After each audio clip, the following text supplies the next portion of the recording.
দ্বীপটি রক্ষা করা আমাদের সবার দায়িত্ব। আর এটা আমাদের একমাত্র অ্যাসেট। সেন্ট মার্টিনের মতন আর কোনো দ্বীপ আমাদের নাই। তো এটা আমাদের রক্ষা করতে হবে। আমরা যারা আসি প্রতি বছর, যত মানুষই আসি না কেন, অনেক ট্র্যাশ হয়, আমাদের অনেক প্লাস্টিক প্যাকেট হয়, বটল হয়, র্যাপার্স হয়। আমরা যে ক্লিন আপ করলাম, যাই পেয়েছি না কেন, মোস্ট অফ দ্য ট্র্যাশ আর প্লাস্টিক, মেইনলি বটলস, চিপসের প্যাকেট বা অন্য ধরনের ফুড র্যাপার্স।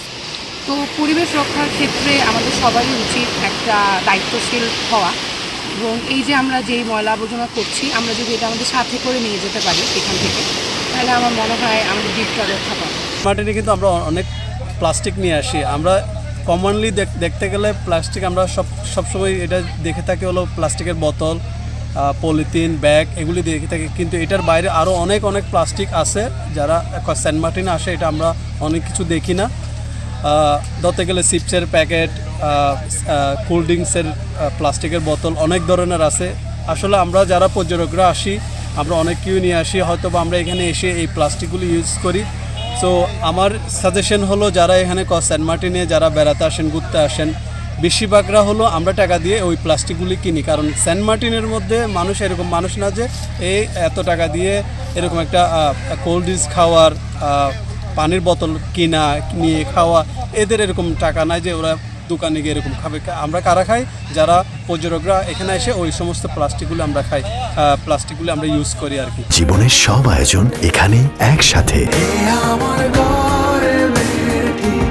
আমাদের সম্মিলিত যে একটা জ্ঞান অথবা ধারণা সৃষ্টি হয়েছে, সেটা হচ্ছে যে এখানে যেমন কিছু জিনিস আছে, যেমন চিপসের প্যাকেট, পানির বোতল, এগুলো আসলে একেবারে টুরিস্টিক বেস।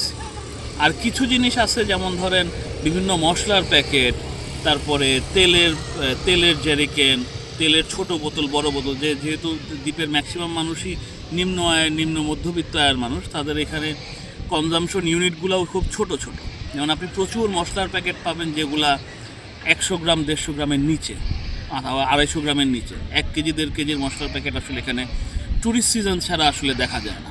তারপরে বড় তেলের গ্যালন আপনি দেখবেন না এখানে। ছোট আপনি যদি মানুষ যে এলাকাগুলোতে থাকে, যে জায়গাগুলোতে মানুষ থাকে, সেই জায়গাগুলোতে আপনি যদি গ্রামগুলোতে যান, তাহলে দেখবেন যে unit size is very small. So এই ডেব্রিটা এখানে রেগুলার হয়, ট্যুরিস্ট আসুক বা না আসুক। সো এইটার একটা স্ট্যাটিক প্যাটার্ন আছে যে এই ডেব্রিটা এখানে হবে। আরেকটা জিনিস আছে, সেটা হচ্ছে আপনার ওই যে মাছ ধরার জাল বাড়ে যখন এখানে ট্যুরিস্ট কম আসে, কারণ তখন মানুষ মাছ বেশি ধরে। যেমন এই 1-2 বছর ধরে মানুষ এখানে ট্যুরিস্ট কম আসতেছে, যার কারণে এখানকার ম্যাক্সিমাম মানুষকে আবার তাদের পুরনো বাপদাদার পেশায় ফেরত যেতে হচ্ছে।